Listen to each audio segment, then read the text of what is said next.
¿Qué tal? Buen día, buenas tardes a todos los que nos escuchan. Bienvenidos sean a este espacio de Casa Crítica. Estoy muy entusiasmado porque el día de hoy está con nosotros un gran politólogo y economista, Marcelo Galán, director de la plataforma Política en Corto. Hermano, ¿cómo estás? Un gusto, Noé. Pues muy feliz de estar aquí con ustedes. Encantado cuando me platicaste por Insta de la idea y vi lo que estás produciendo. Pues dije, güey, pues encantado, ¿no? Feliz de platicar y pues encantado de discutir, sobre todo ahorita que tenemos un entorno político bien interesante en México, ¿no? Claro, no, hombre, al contrario, y como anillo al dedo, digo, con toda esta, digamos, turbulencia que está existiendo en los tiempos actuales en la política, pensé Cañón. definitivamente en consultar tu opinión, digo, además de que con la plataforma y años que tienes, o sea, en la trayectoria en el tema de periodismo y demás, pues claro, totalmente aspiracional en términos de plataformas de divulgación, periodismo y demás, y pues toda la admiración, carnal. Y bueno, pues en esa línea de ideas, quiero, antes de entrar en materia, preguntarte, pues prácticamente quién es quién es Chelo Galán para los que no lo conocen, cuáles son tus credenciales, y pues bueno, ¿por qué has decidido seguir este camino, no? Claro, gracias, Noé. Pues de entrada, soy Marcelo Galán, mi Chelo. Algo chistoso de mí es que me gusta mucho describirme como alguien que le gusta ser experto, un poquito experto en todas las cosas, o sea, muy generalista, ¿no?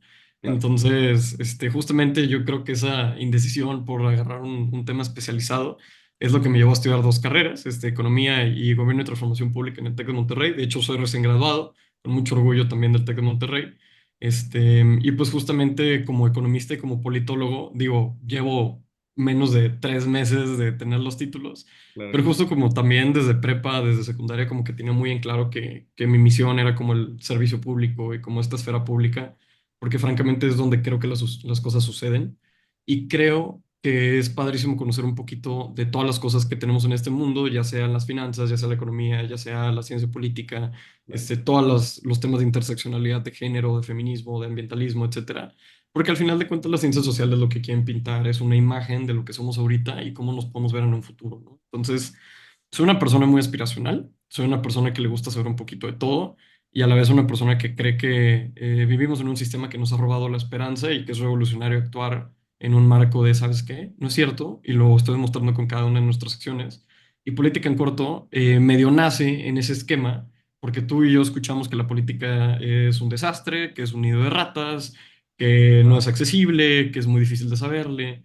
Yo me atrevo a decir que es 1000 veces más fácil de entender cómo funciona la NFL, cómo funciona la Liga MX, o sea, Claro. realmente es una cosa mucho más sencilla y me da risa porque yo soy súper anti fútbol americano, no me gusta. Ok, Entonces a ok. mí me empiezan a explicar las reglas, güey, y digo, no mames, es 1000 veces más fácil entender cómo ¿Qué funciona un pasó, coleazo estimado? Yo local a jugué también entender. americano toda la vida, bro. No, no, ¿qué te digo? O sea, la neta, No, claro, hermano, sí. yo no soy de ese deporte, soy súper futbolero Claro, y me encanta el vóley también, pero como que no le encontraba. claro, Y francamente, o sea, te cuento todo esto para dejarte en claro que para mí la política tiene que ser mucho más accesible. claro. Tenemos que retomar la esperanza para creer en un futuro posible.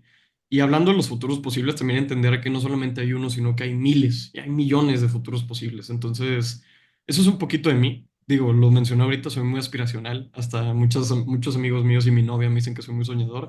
Y justamente creo que esta introducción lo deja muy en Claro. claro. Pero pues encantado, güey. También gracias otra vez por tener el espacio. Creo que es padre hablar de estos tipos de cosas y recordar que al final de cuentas el México que tenemos lo pintan muchos Méxicos pequeños, ¿no? Entonces, encantado de platicar un poquito de cómo yo lo veo. Claro, totalmente. No, hombre, gracias a ti, y definitivamente, o sea, totalmente el ímpetu de una persona que está dentro del servicio público y que además debería, digamos, no de forma, directa como tal, pero que sí al menos tiene esta intención de hacer cambios, hermano. Entonces, pues totalmente es una vía bien interesante por la que tú estás optando para llegar a realizar este tipo de cambios. Y digo, en concordancia también con todo lo que comentas, estoy, digo, totalmente de acuerdo con lo que dices, porque de pronto parece justamente que la política es un tema, de pronto, como dices, aburrido a veces o inaccesible, o que solamente se reserva para las vacas sagradas de la academia o de ciertos sectores que a fin de cuentas terminan siendo, quienes se llegan a involucrar más en la misma política, precisamente como tratando de desvirtuar la óptica del pueblo hacia otros lados y que pues se termine sin interesar el pueblo en la política como tal, generando un entorno apolítico y por lo tanto pues afectando bastante también a pues el mismo pueblo que constituye, o sea, pues digo, a toda la población que pues generalmente no tienen tiempo para pensar en cosas políticas, pero hoy más que nunca, como dices, es sumamente relevante, ¿no? Y Claro. entonces, te quería preguntar también, digo, ahorita me llamó la atención lo que dices de que siempre tuviste claro y antes de también pasar a hablar sobre, o sea, meramente sobre temas políticos, que siempre tuviste claro el Sí. tema de servicio público. ¿Fue esta aspiración el tema de tratar de, digamos, diversificar el conocimiento sobre política lo que te impulsó en política en corto? ¿O desde antes hubo algún evento o especie de vivencia que tuviste que hizo que quisieras estar dentro de la política? Claro, es una gran pregunta, porque fíjate que no hay algo así como tal muy marcado, pero sí te puedo recordar cosas que, de las que iba escuchando y yo decía que, bueno, pues voy aportando, ¿no? En particular, creo que hay tres razones. La primera es que yo soy muy nerd, güey. O sea, yo soy ese güey que le encanta como que sentarse a leer, aprender, de que video essays en YouTube, leer lo más posible, se queda platicando con el profe al final de clases. O sea, sí soy ese vato que neta es como que yo soy el vato molesto del salón que le pregunta todo al profe, Ok, ¿sabes? O sea, y la neta lo digo con orgullo, porque sí soy ese güey claro, que le gusta hacer las cosas bien, ¿sabes? O sea, como que sentarme y entender las cosas. Y claro. yo creo que va muy, muy de la mano con este sistema de creatividad. Y creo que eso también me ha servido mucho como para irme hilando a lo largo de toda mi vida con posiciones como de, oye, y si mejor hacemos esta cosa en lugar de esta cosa. Por ejemplo, cuando yo estaba chiquito, yo iba mucho a un deportivo aquí cerca de mi casa, un club aquí al que somos socios, y hay muchos niñitos chiquitos como de la edad, ¿no? En ese entonces.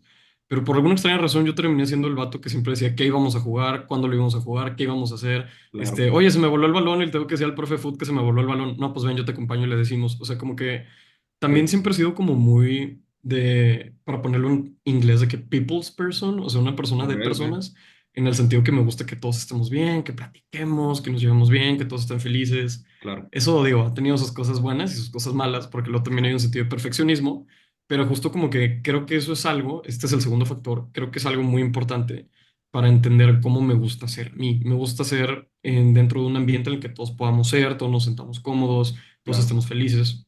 Y creo que eso va de la mano con un tercer punto, que creo que es un marco que medio detonó un poquito esta incidencia activista y me demostró que sí podíamos hacer cosas a través de medios digitales, a través de organización comunitaria, que digo, tampoco soy así que digas el mero, mero activista, porque pues también soy un comunicador, o sea, no es como que mi vida dependa de las cosas que estoy haciendo, que creo que es la diferencia con un activista, o sea, un claro, activista tal cual tiene un interés muy metido dentro de los temas y estas personas, incluso su vida puede llegar a peligrar si no cumplen esa cosa que están buscando. No sé, pensemos en el señor Homero que cuidaba las mariposas monarcas en Morelia. Eso es ser un activista. Yo soy un comunicador porque francamente sí, tengo dotes de platicar y poner temas y todo este rollo, pero al final de cuentas yo no tengo como este interés de, a ver, de esto depende mi vida, ¿no? Y creo que eso es algo muy, una cosa que raya en el activismo blanco y en el slacktivism que le dicen, ¿no? En este activismo como de sillón. Hay que reconocer que pues también nosotros somos muy privilegiados con eso, ¿no? Y justo eso me lleva a platicarte este tercer punto, que pues en el 2017, el 19 de septiembre, fue el terremoto de la Ciudad de México. Irónicamente, después, creo que 25 años casi después del 85. Este, y yo me acuerdo mucho que lo viví y tengo muchos amigos en Ciudad de México que estamos platicando en ese entonces. Yo estaba en prepa, tenía unos 16 17 años. Y me acuerdo que en ese momento para mí fue muy sorprendente ver la reacción tan humana, tan bonita, tan padre, hasta cierto punto también nacionalista de las personas que decían, sabes que esto está mal y vamos a ayudar. O sea, yo tengo conocidos que se fueron a Ciudad de México, que son paramédicos y que fueron a tirar paro con temas médicos, ¿no? O conozco personas de allá que de repente, oye, pues sabes que mi papá da la casualidad que tiene unas oficinas cerca de un lugar, voy a habilitarlo como un refugio temporal para las personas que lo necesiten. O sea, cosas que empecé a ver que dije, wow, o sea, no me impactó directamente porque yo estoy en Monterrey, si no lo había notado por el acento regio mamón fresa, claro, realmente como que te impacta y dices, wow, y me acuerdo mucho de una imagen que es como que esta pilita de escombros claro, y en medio está la bandera de México y un rescatista como que poniéndola y se me hacía algo súper bonito, como incluso en esta adversidad natural, incluso con toda la corrupción que luego descubrimos sobre cómo se daban los permisos de construcción y todas estas cosas en el terremoto, se me hizo algo súper padre entender que hay gente que sí quiere hacer las cosas bien. O sea, a lo mejor todos tenemos un problema interno y tenemos cosas que son muy personales y tú dices que, sabes que yo no me meto a la política porque francamente no me interesa y no me afecta. yo creo que sí te afecta y por ende sí te tiene que interesar. O sea, el tema de la reforma judicial ahorita nos va a afectar a todos, pero tú deja el tema de la reforma judicial, hablando de temas de Nuevo León, la lucha por el aire limpio, la lucha por la defensa del río Santa Catarina, que es el último bosque urbano que tenemos, la lucha por un mejor desarrollo urbano. Veía justo hace poco el gobernador diciendo, vamos a poner un segundo piso de carros y va a ser de peaje. ¿Por qué no consideramos mejor, oye, vamos a invertir en transporte público? Ya lo estamos haciendo, pero hagámoslo bien. Entonces, creo que estos tres factores muy importantes son lo que me ha llevado a ser la persona que soy hoy y dentro de un tema muy enmarcado el activismo. Tampoco te puedo decir que tengo causas muy marcadas, como te decía, la diferencia del activismo contra alguien que más que comunica. Yo creo que mi causa preferida es atender la desinformación, o sea, intentar Claro, hacer que la gente sepa qué onda y que entendamos qué está pasando, intentar hacerlo lo menos sesgado posible, pero también, como tú sabrás, también me gusta mucho compartir mi propia opinión, porque claro. al final de cuentas creo que siendo alguien que ha vivido en este mundo desde hace unos 5 o 7 años, pues también creo que tengo unas cosas que quiero decir y también creo que como jóvenes se nos discrimina mucho en los medios de información y no Claro. tenemos esta oportunidad para compartir las cosas que nosotros vivimos, ¿no? Entonces... Eso es un poquito de mí, digo, me extendí bastante, pero creo que es un resumen bastante claro y bastante directo de la persona que soy y las cosas que empujo. Claro, no, hombre, súper interesante y además de que, con bastantes preguntas que surgen a raíz de eso que estás comentando, pero digo, también, o sea, me parece, también muy rescatable un punto que mencionabas ahorita sobre de que lo que pasó precisamente en el terremoto, de poder ver a toda esta gente solidarizándose, pues en general vivimos tiempos, adversos, para la política y en general para el país donde están ocurriendo y aconteciendo n número de situaciones y n número de problemáticas que justamente llegan a pues ciertas personas, que para mí, o sea, pues muchos de ellos son héroes, activistas que llegan a abanderarse con estas causas y llegan pues a atender esas situaciones, ¿no? Pero ahorita que mencionabas todo el tema de...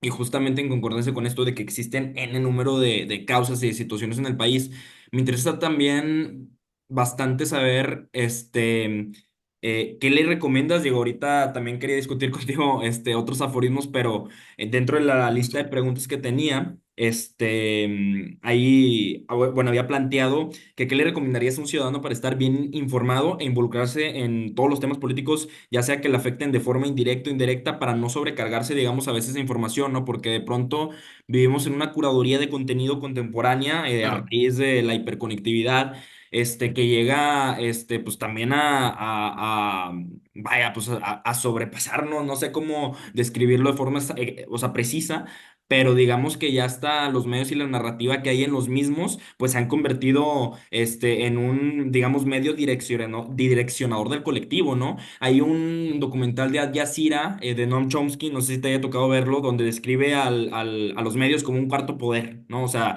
Creo que ya sé cuál dices, atiende- sí, sí, además del ejecutivo, legislativo y judicial, hasta cierto punto, digo, es una idea expresada aquí muy lato sensu, ya, claro. ahí la describen más, con más detalle. Pero bueno, en ese sentido es bastante complicado hoy en día poder informarnos pertinentemente. Entonces, por eso yo te quiero preguntar a ti, Chelo, a las personas que nos escuchan, y en general, ¿qué recomendarías pues para informarse de una forma más adecuada y poder tener este involucramiento adecuado con los medios de comunicación y demás, ¿no?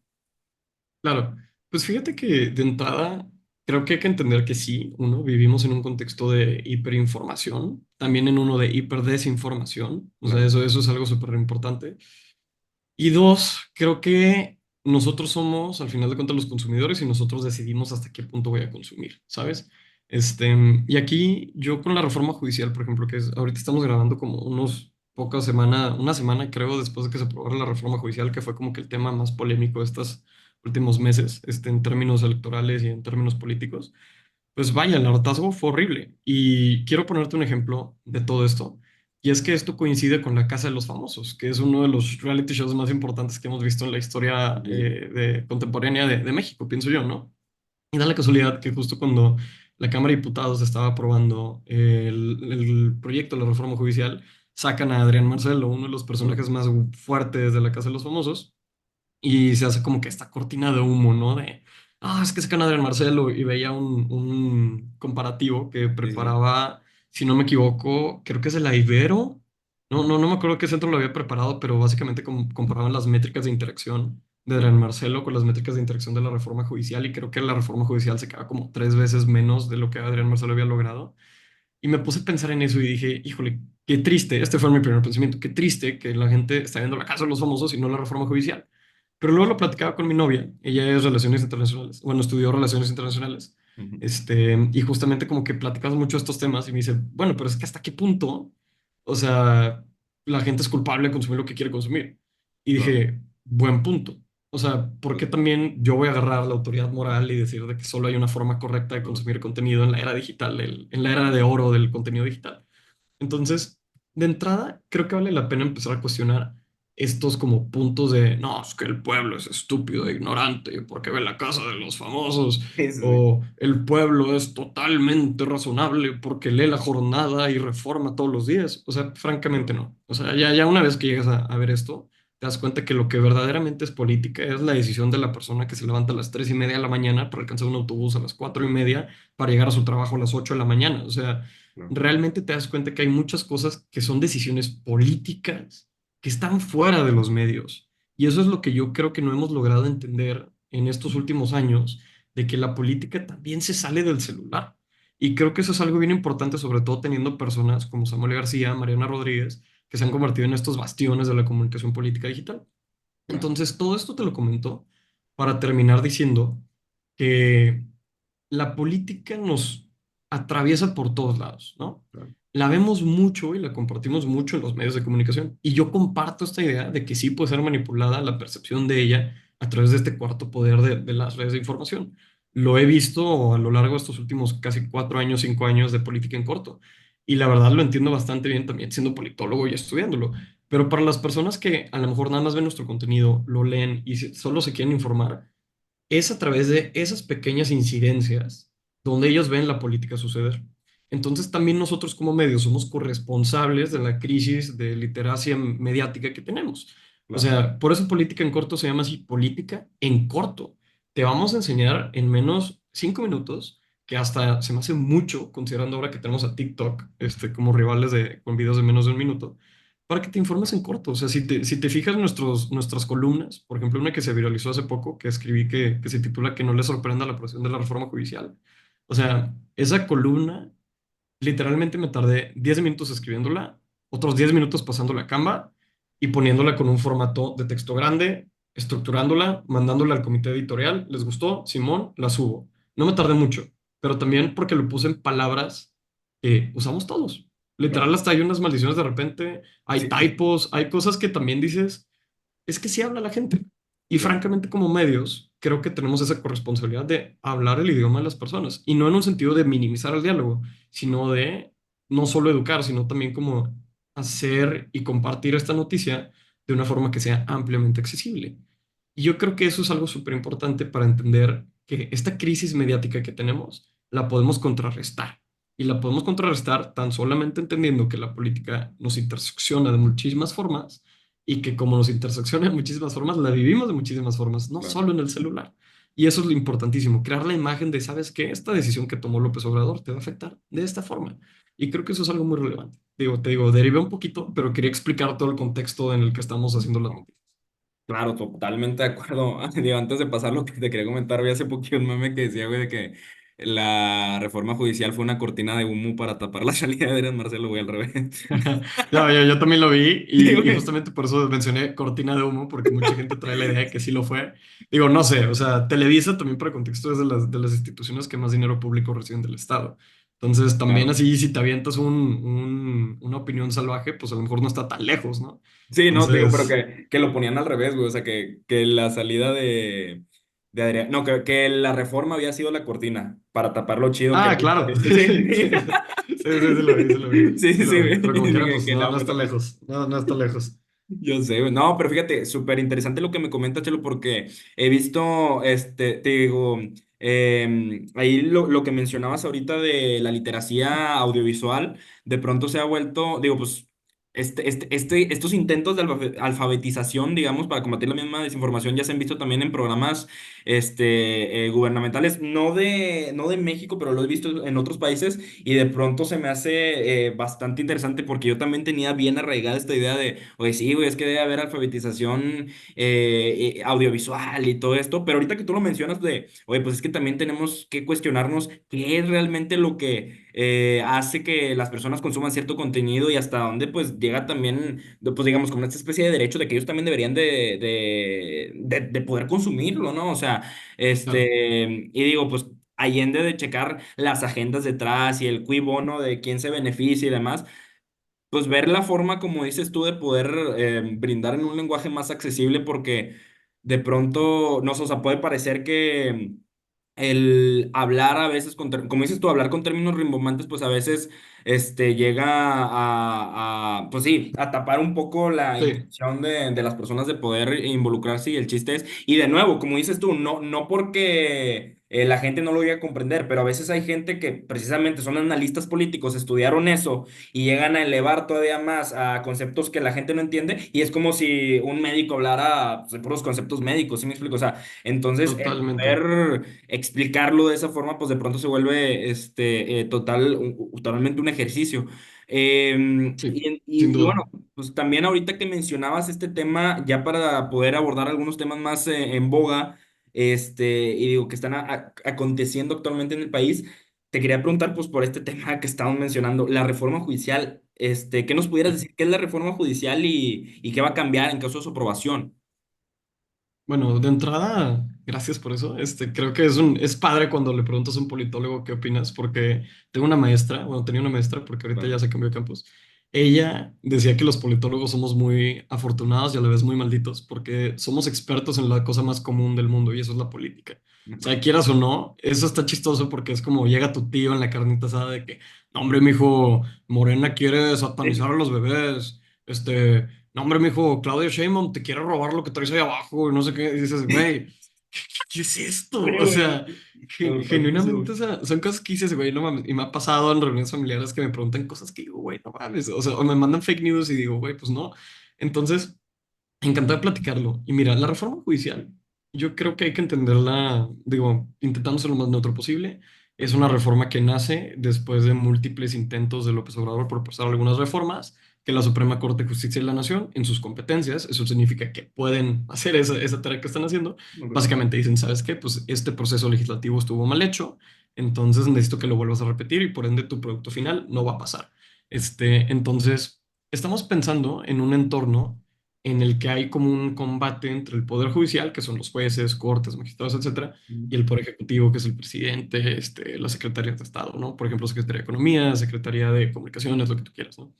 Entonces, aquí es un tema bien interesante, porque después de la elección de Claudia Sheinbaum, histórica, por cierto, y qué orgullo que vamos a tener la primera mujer presidenta, Claro, sí. incluso le ganamos a Estados Unidos, eso es algo que me da risa, yo Sí, no sí. pensé que eso iba a suceder, este, pero francamente, en este entorno político, donde ahora Morena tiene una Cámara de Diputados y una Cámara de Senadores que tienen casi casi totalmente a su favor y ellos pueden aprobar proyectos casi casi en fast track, por fast track literal me refiero a que reciben el proyecto, le ponen un sello, quién está a favor, dos terceras partes de la Cámara dice que están a favor y lo mandan, pues con eso pueden aprobar leyes bastante rápido, ¿no? Y justo esto se tiene que explicar de esta forma, porque la reforma judicial llega en un contexto donde está la planadora morenista, porque la coalición de Morena, Partido Verde y el PT ahorita es casi, bueno, creo que tiene dos tercios de la Cámara de Diputados y se quedaba a uno en la Cámara de Senadores, pues sin tener que consultar a la oposición, sin tener que consultar cualquier otro cambio, habiendo elaborado foros, que al final de cuentas esos foros con el Poder Judicial, trabajadores, academia, estudiantes, etcétera, no terminaron llegando a la propuesta final de la reforma, pues entiendes de dónde salió este hartazgo Claro. cuando ves que Morena y sus aliados de repente pasan todas las reformas sin un cambio, ni siquiera una coma. ¿Y qué implica la reforma judicial? Yo creo que lo más importante es la elección popular de jueces federales, que son aquellos jueces que, por ejemplo, ven crímenes como narcotráfico, crímenes como lavado de dinero, este tipo de crímenes, ¿no? Y pues obviamente sus estructuras, ¿no? Entonces es algo bien curioso porque en un país que quieras o no, tiene un tema muy difícil del narco y un tema muy Claro. difícil de que el capital grande, explíquese como Salinas Gortari, Digo, Salinas de Gortari, Salinas Pliego, perdón, Salinas Sí, sí, Pliego, sí. como sí, me confundí, como Salinas Pliego, explíquese Right. como Larrea, Slim, pues también Claro, obviamente tienen jueces que están más tirados a su lado. Ahorita que llega esta planadora morenista y te dice, sobes, te vamos a elegir a los jueces, pues obviamente mueves mucho al capital y como claro. que se aumenta la incertidumbre dentro de los mercados y eso genera que hay una desconfianza en el sistema que tenemos. Que si es bueno o malo, hay de muchas sopas. Yo, francamente, yo, Marcelo Galán, ni siquiera a título de política en corto, pienso que la reforma no es la reforma que necesitamos. Escribí justamente una columna que se titulaba La reforma que pretende ser la reforma que necesitamos. Porque esta reforma judicial, teniendo como que lo más importante, la democratización de los jueces federales para combatir la inseguridad y la ineficiencia del Poder Judicial, que sí existe, que también es algo que la gente como que no se atreve a nombrar y a decir, pues piensen que con eso podemos salvar al mundo, ¿no? Piensen que con eso podemos sacar adelante a México, de repente vamos a hacer Suiza y de repente todos vamos a tener como que la mejor forma de tener la justicia. Pero creo que esta reforma pretende ser la que necesitamos porque se usa el elemento y el argumento de la democratización para ponerlo romántico y para pensar que como yo elijo a mi diputado local, a mi diputado federal, a mi senador, a mi presidente, voy a agarrar personas que también están comprometidas, porque si no los podemos sacar. Pero ojo, los sacamos a través de las elecciones. Entonces también los jueces que sean electos van a tener presión para siempre querer ganar elecciones, que es lo que pasa con los diputados, con los senadores actualmente. Y algo que hemos aprendido de medios y de centros de academia en Estados Unidos, en Italia, en Japón, es que cuando tienes un sistema judicial donde se eligen a los jueces, se hace más fácil que se partidicen. ¿Por qué? Porque necesitan una plataforma para ganar, porque necesitan tener un currículum Ok, para que te acuerdes de qué juez es de Morena, qué juez es del PAN, qué juez claro, es del PRI. Y eso es algo bien preocupante porque se supone que la justicia es ciega y que no tiene adjetivos, ¿no? O sea, que claro. no tiene esta forma de tener algo de color. Pero justamente creo que la reforma abre el punto de eso. Y otro tema completamente complementario a la reforma judicial es que también se está implementando esta figura de los jueces sin rostro, que es algo que yo creo que es muy preocupante porque se lo vimos a la Italia fascista, ¿no? O sea, que dices, holy, o sea, aquí sí está complicado porque básicamente la figura de un juez sin rostro implica que en contextos de alta criminalidad, por ejemplo, vete a un Sinaloa, Sonora y en un contexto de, no sé, estás juzgando a alguien de narcotráfico en estos estados, que sabemos que el poder del narco en esos estados es muy fuerte, pues justamente vamos a poner que el juez sea anónimo y que no se le vea el rostro y que no tenga nombre y que no sepas cuál es su dirección y que no tengas acceso a estos datos personales. Claro. Hay argumentos en pro, hay argumentos en contra. Yo justamente estaba buscando y encontré un paper de Cornell Law Review que decía que en estos sistemas que tienen los jueces sin rostro son 15% más propensos a estar dando sentencias que son culpables, que Claro. terminan poniéndole a las personas que tengan este sistema de culpabilidad, lo cual se hace un poco complicado en un México que vive una crisis penitenciaria. Por eso me refiero a que hay demasiada gente en las cárceles que para empezar no tiene sentencia.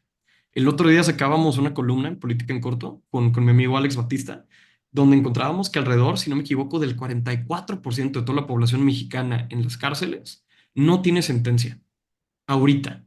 Eso significa que 44 de cada 100 personas, casi una de cada dos, no sabe por qué está en la cárcel y nada más lo metieron como una medida cautelar de no vaya a ser que se nos escapa y creemos que este güey asesinó a este vato, entonces lo vamos a meter acá.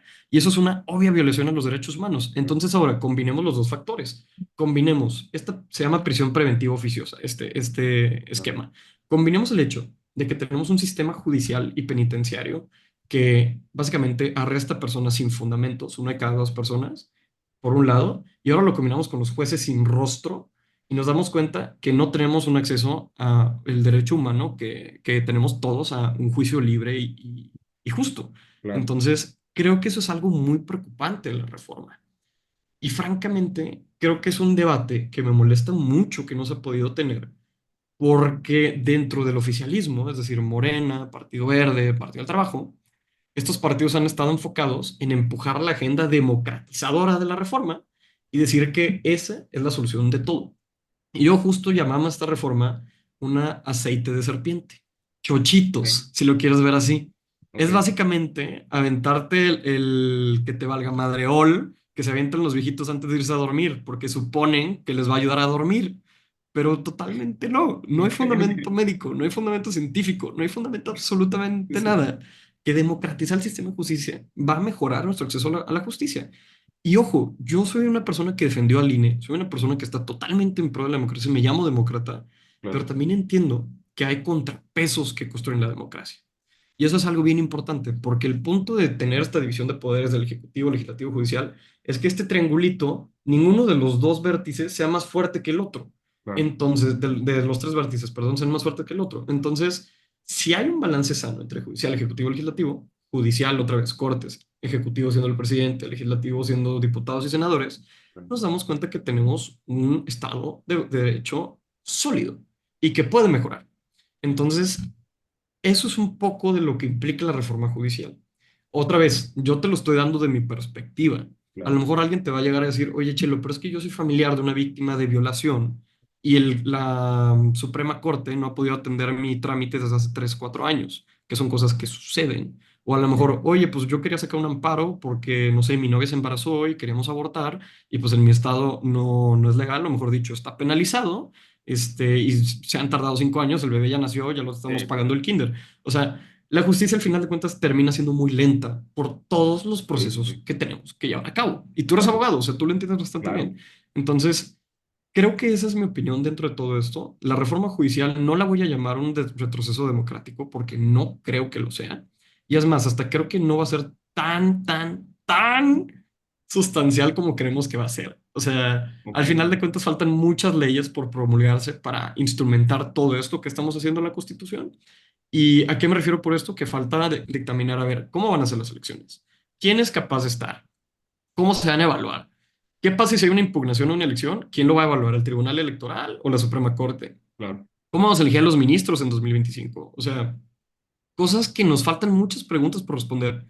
Y lo gacho de esta reforma es que en primer lugar ni siquiera las plantea. Ese es mi punto de todo esto. Oye, Chelo, es que eres un chairo porque estás súper a favor de la reforma. Oye, Chelo, es que eres bien panista porque estás en contra de la reforma. Güey, no sabemos nada. Esta reforma es completamente Claro. insustancial. O sea, y eso es algo que hay que entender. Esa es mi opinión directamente. Me han dicho de todo por sacar este tipo de columnas, pero creo que lo que más faltó aquí fue debate, porque todo el debate que hubo fue simulado. Esa es mi opinión sobre el reforma. No, totalmente, digo, bastantes puntos, para rescatar y para analizar, digo, para aquellos que nos escuchan, para que lo vean y escuchen la opinión de Chelo detenidamente, pero digo, definitivamente, Chelo, ahí, digo, bastantes cosas que pudiesen, por ahí, o sea, vaya, discutirse por ahí. Ahorita, quería preguntarte también, digo, una palabra que a mí se me hizo pues bastante clave y ahorita hablando también de los tres poderes y demás, el tema de contrapeso, ¿no? O sea, hay muchas personas que asocian también el tema de la reforma judicial como un escenario que va a terminar teniendo pues varias, digamos,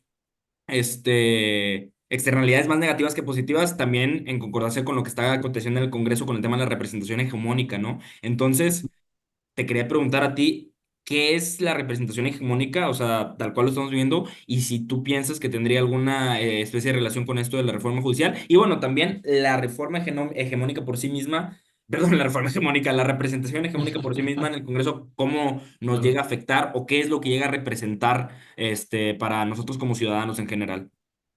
Claro, es una gran pregunta porque al final de cuentas es, ahora sí, cómo me afecta, ¿no? Y fíjate que hay un columnista que a mí me gusta mucho. Él es más de izquierda, y por izquierda me refiero a que está un poquito más como que al lado y aplaudiendo un poquito más cosas de López Obrador y de Morena. Se llama Carlos Pérez Ricard. Y justamente hoy sacó una columna buenísima, hoy o ayer, no me acuerdo, pero buenísima la columna sobre la reforma judicial, catalogándola como una oportunidad perdida porque es una oportunidad perdida diciendo que, a ver, pudimos haber usado todo este juego político para mejorar las fiscalías, para mejorar a las policías, para mejorar al Ministerio Público, para mejorar a las agencias de investigación, para mejorar nuestros mecanismos de justicia, que al final de cuentas tenemos una cifra negra altísima, y por cifra negra me refiero a los delitos que no son denunciados como delitos. O sea, pudimos haber hecho muchísimas cosas para fortalecer a nuestro sistema judicial. Y todas las cosas que pudimos haber hecho no las hicimos porque nos convencimos a nosotros mismos de que la única forma de solucionar esto era votando.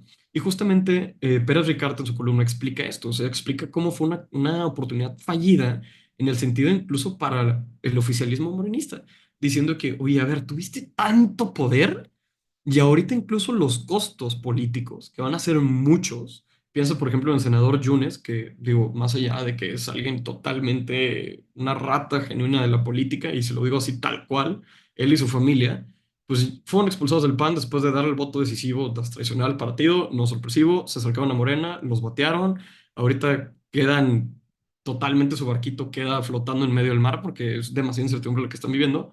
O sea, los costos políticos están siendo asumidos por pocos actores, pero el costo político tendría que ser absorbido por el presidente López Obrador. Pero López Obrador ya se nos va, señores. Se nos va y el 1 de octubre llega Claudio Sheinbaum a tener que reparar estos costos políticos, a tener que entablar diálogos, a tener que platicar, a tener que venderle la idea a un país que francamente, quieras o no, sí fue más dividido de lo que se vio en la Cámara. O sea, ¿cuánta resistencia hubo en la Ciudad de México? Estudiantes marchando, personas yendo a entregar oficios, no sé cómo lo viste tú, pero también en Nuevo León. Gente, hay una disculpa, detalles técnicos, pero Chelo, si pudiéramos retomar desde el punto en el que estábamos, me Sí, decía claro, desde Nuevo León y con demás. gusto.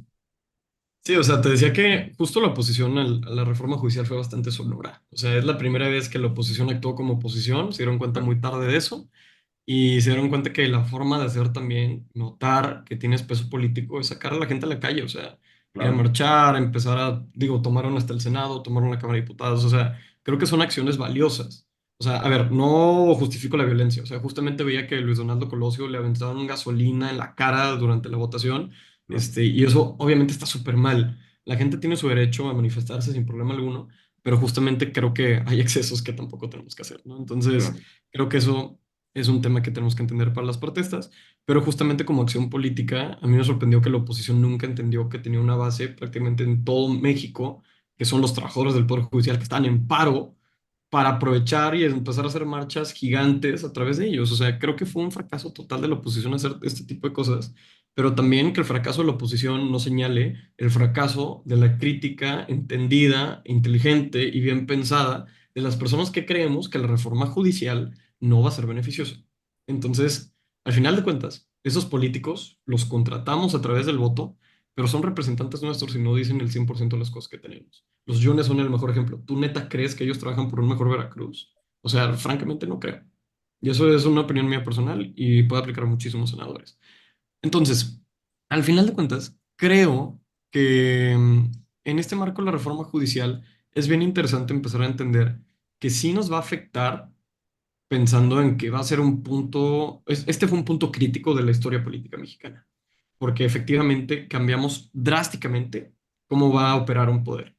Y a Claro. partir de ahí, decir, de esa semana para adelante, comienza una historia nueva de México, sin duda alguna, que también hay que empezar a cuestionar. Y cuestionar tanto para bien como para mal. O sea, como lo he dicho en todo este podcast, o sea, hay siempre más de dos lados en una historia. Y a lo mejor Claudia va a llegar y va a tener que enfrentar los costos políticos de todo esto. Y mucha gente te va a decir de que, bueno, y López Obrador sigue operando detrás, porque la influencia de López Obrador sencillamente fue tan morena que no puedes evitar pensar que López Obrador sigue teniendo mucho poder dentro del partido, ¿no? ¿Y qué puede suceder a futuro? ¿Tienen la oposición alguna chance de salvarse? Sí, sí la tienen, pero tienen que empezar a hacer la verdadera oposición que necesitábamos desde el 2018. Entender que López Obrador ganó con un 33% de la población, ojo, no el resultado electoral, sino 33% de toda la población mexicana, los 130 millones de personas que éramos. Hay que entender que eso significa que 7 de cada 10 también a lo mejor no están de acuerdo con ese proyecto. Y no lo digo con el sentido de vamos a levantarnos en armas y vamos a independizar a Nuevo León. Sí, sí, sí. Obviamente no, pero sencillamente lo digo con el sentido de hay que entender que lo que nos ha robado el sistema político es la capacidad de diálogo. Y esto, tanto porque hay una planadora política, como hay una oposición que se ha dejado aplanar. Y ese es uno de los temas más importantes que yo he traído últimamente. Entonces, yo creo que de aquí en adelante la oposición se tiene que consolidar de alguna forma, de una propuesta política mucho más entendible, para que se dejen atrás con estas cosas de que, no sé si te recuerdas en el debate cuando mostraron una foto de una de las playeras estas de Calacas chidas, que es de que, Sí, sí, claro, ¿cómo claro. era? Que Un la... verdadero hombre nunca habla mal de López No, López Obrador. Obrador, Decía sí, Xochitl, "Es la Santa Muerte". Que sí, güey, no puedo satanizándolo. creerlo. No, no, no. Y Que neta lo vi después y salió dije, Arturo güey, por Saldívar favor. defendiéndolo en Sí, la sí, sí, entrevista, sí. en una entrevista. Sí, sí, sí, sí. Y justo dije, no puedo creerlo, güey. O sea, Sí, sí, no sí. puedo creer que neta estén tan separados de la cultura joven. O sea, No, totalmente. no, o sea, yo lo vi y dije, no puede ser. Y justamente, quieras o no, ese tipo de cosas nos hacen mucho daño a la oposición. Claro, Entonces, hay que renovar las ideas políticas y empezar a pensar en nuevos liderazgos, nuevas personas, apoyar a jóvenes, sobre todo, y que suceda el tan llamado relevo generacional que por años hemos claro, querido y que ahorita nos tiene con un gabinete que tiene personas de 75 años, 73 años, 72 años. Y ok, está bien, pues a lo mejor llevan una vida entera de experiencia y un güey de 30 no tiene que estar ahí. Yo difiero completamente. Yo genuinamente creo que necesitamos más jóvenes en la política. Y claro, es también por eso que nos gusta mucho en política en corto invitar gente de todos los lados. Hemos tenido panistas, emesistas, morenistas, hemos tenido comunistas, hemos tenido capitalistas, hemos tenido de todo, pero lo importante es que son jóvenes y justamente abren la conversación, que al final de cuentas es tanto nuestro eslogan como nuestra misión. Y eso es lo que te puedo comentar de todo esto. Al final, la reforma sí nos va a afectar. No creo que sea un cambio de la noche a la mañana. No creo que sea un cambio tan sustancial como creemos, sobre todo por la forma en la que se vendió todo esto. Una forma muy claro. vengativa de Morena y una forma en la que la oposición sencillamente tuvo que esperarse y ver qué le hacían. Claro. Sí, no, totalmente. Estos tiempos tan álgidos, será interesante ver los movimientos reaccionarios que hay en los próximos años con esta tendencia política de, digo, pues claro, el obradorismo, la 4T y demás, pero digo, no diciéndolo bajo ninguna connotación negativa ni mucho menos, sino meramente informativa. Y bueno, pues claro, súper interesante lo que piensas, Chelo, bastante acertada tu opinión a mi punto de vista. Y digo, ya para ir finalizando, te quería hacer la pregunta de nuevamente consejos también para las personas que nos escuchan siempre para un mayor aprovechamiento, digamos, de los medios y de las plataformas políticas en general. ¿Qué recomiendas a las personas también para poder salir a militar de cierta forma? Porque como dices, o sea, siento que a día de hoy tenemos estas plataformas que pueden llegar a exponencializar mensajes desde, desde los celulares, así como que para que aquellas personas que quieran ejercer algún activismo político, digamos, no sé si recomendarías empezar cuestionándose como alguna causa, qué es lo que me mueve, o por dónde puedo empezar también, autores, libros, si quiero empezar a tener una movilización política integral, ¿no? O sea, holística, digamos,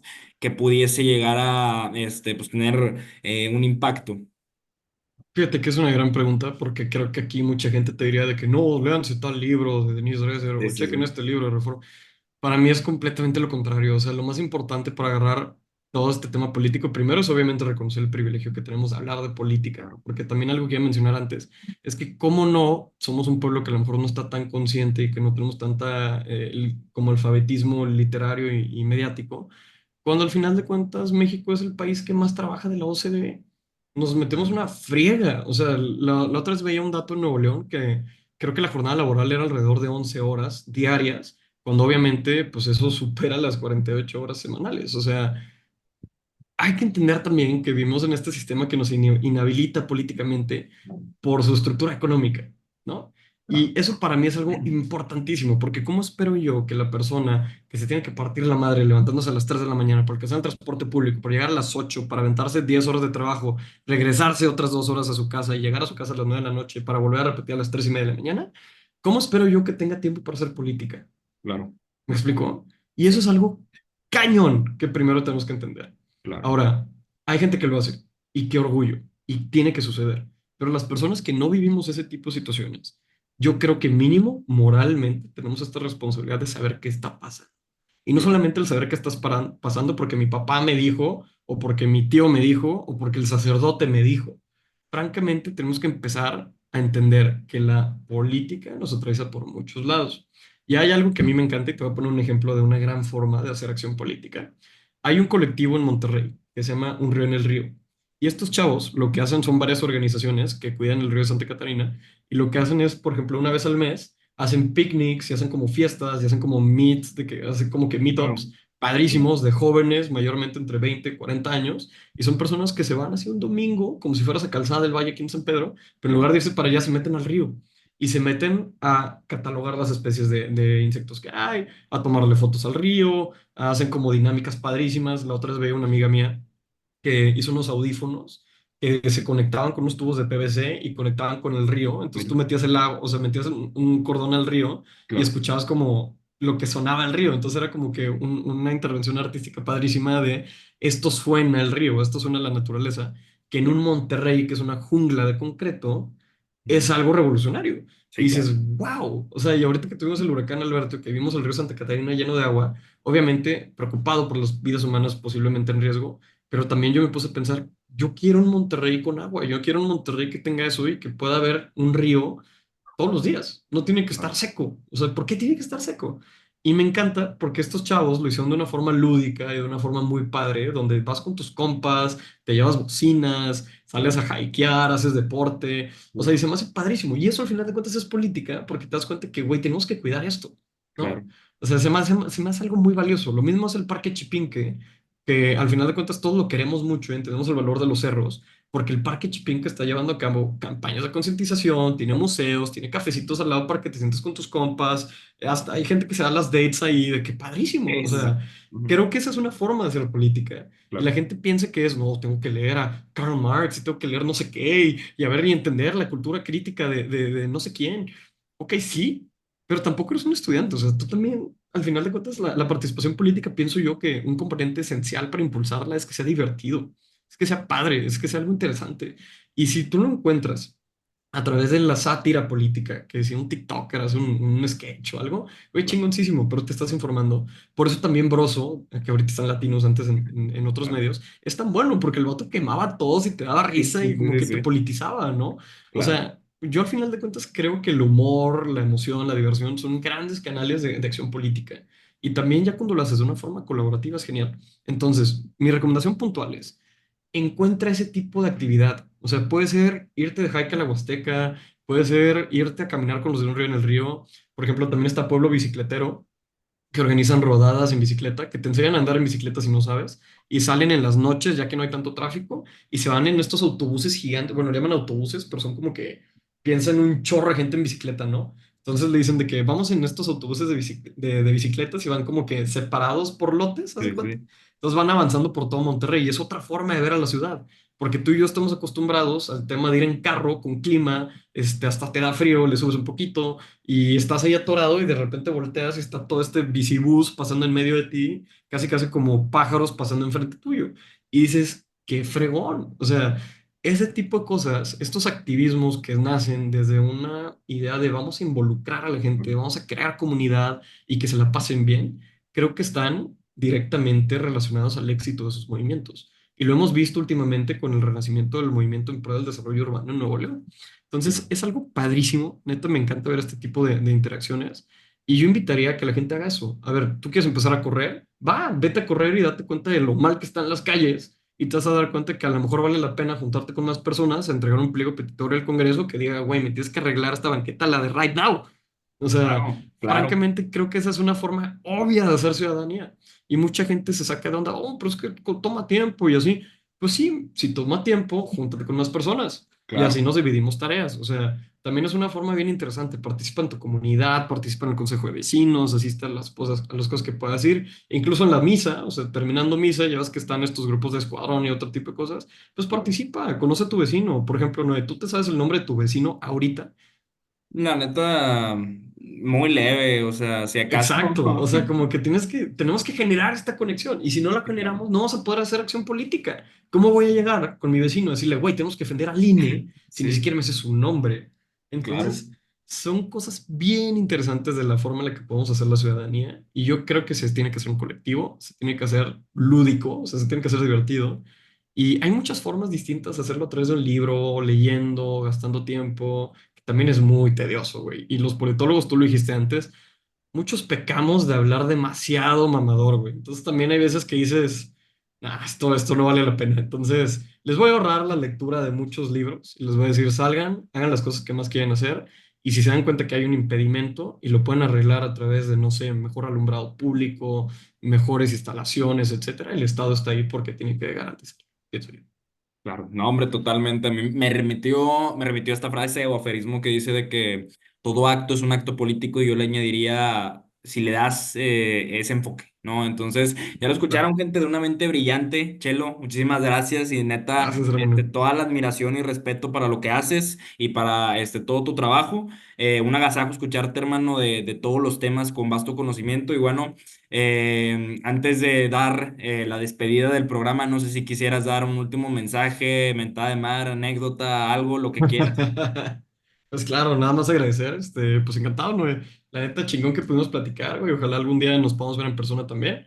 Y chingoncísimo todo lo que estás haciendo. Felicidades por el proyecto y francamente otra forma que creo yo de cambiar esta forma en la que la política es totalmente en contra de los jóvenes, es empezándosela a nosotros desde cero, ¿no? Entonces, puta, pues yo feliz de estar contigo, güey.